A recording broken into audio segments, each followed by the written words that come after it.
everybody, FilthyMacGyver here. Part 3 of Rise of a Guardian, Quest for New Light. We've talked about warlocks and why you choose them as your first character in Destiny 2. So you want to be a hunter instead. Well, I'll tell you what, hunters arguably are one of the best, if not the best class in PvP. You have invis, you have smoke bombs, you have multiple dodge abilities, you have gunslinger, blade barrage, plenty of different styles of melees.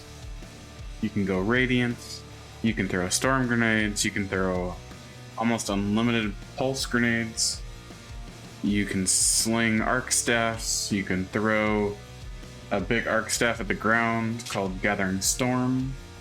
You can throw stasis, tornadoes, and stasis and ninja stars, and freeze everything on the battlefield. So first off is the Night Stalker. Invisibility. Invisibility is a great tool in PvE and PvP. Sometimes pretty annoying in PvP, sometimes a lot of fun. There's different abilities you have as far as your smoke bombs or how you can use them. There's Omni Oculus for better resistance when invis. There's Falcon's Halberg that you can use when you come out of invis. You get a bonus weapon damage. Very nasty with pulse rifles and fusions. There's smoke bombs you can go invis with. You can dive onto the ground and smoke bomb your team. You can use spectral blades just for a mass.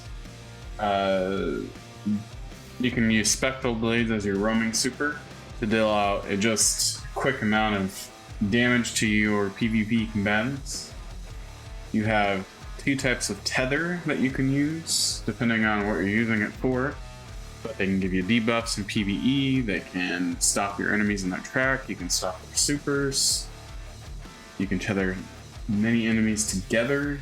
You can make them explode. Volatile. Next up we have Solar Gunslinger. One of the most chosen classes for PvP in my opinion. Golden Gun is pretty dominant, and it's just depending on whether you want that precision shot or just that quick burst. You can have two different styles, or you can go with Blade Barrage, and it's been pretty powerful for PvE and still devastating in PvP as well. You can go Radiant with just the tap of a button and doing a dodge. You can always stick with the Marksman dodge or the Gambler's dodge, your choice. Plenty of styles of throwing knives. You've got a light throwing knife or a heavy knife that bounces off walls. You got a proximity knife that explodes. All the grenades are available to all subclasses, just as the same as the Warlock was. Solar's really good. Solar, you can go Radiant, you can cause explosions, you can Scorch. The Gunslinger's just, as far as a roaming super is probably one of the best, or is one of the best.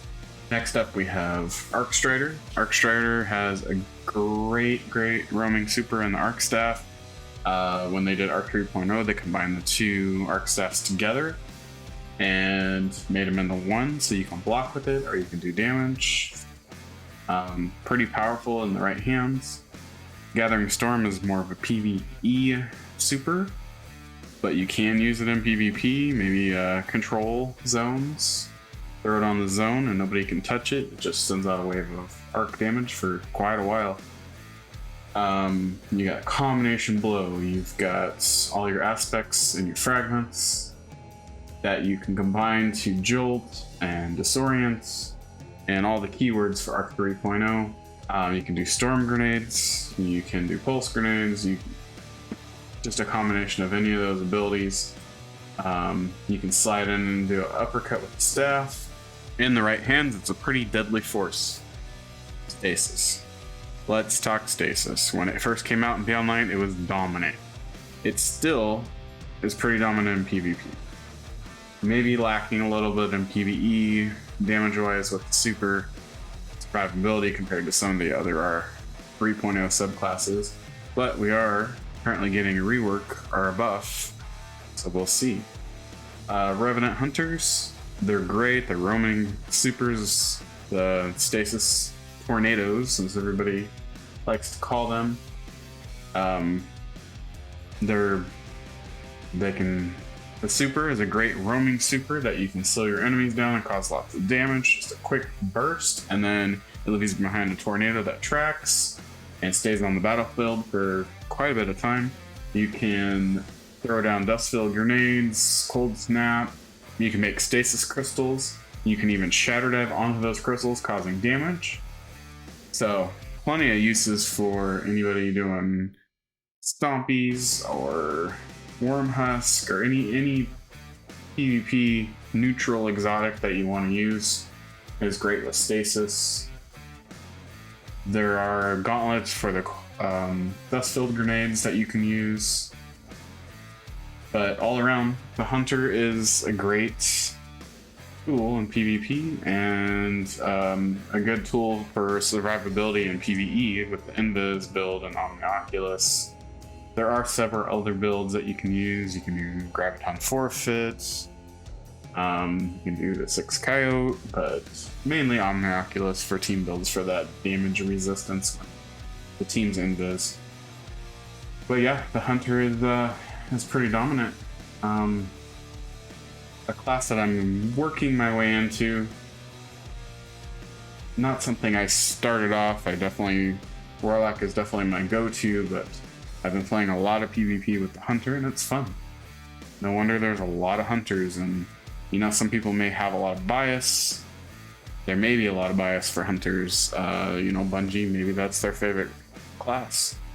There's a lot more Hunters in PvP than anything else. So that's my opinion. That's the Hunter. Stay tuned and we'll get to the Titan. And then we'll continue on with our New Light quest, and we'll talk about what's next to do in the game after you finish the initial mission on the Cosmodrome. And you talk to Shah Han. And we're going to work on getting to defeating Navota.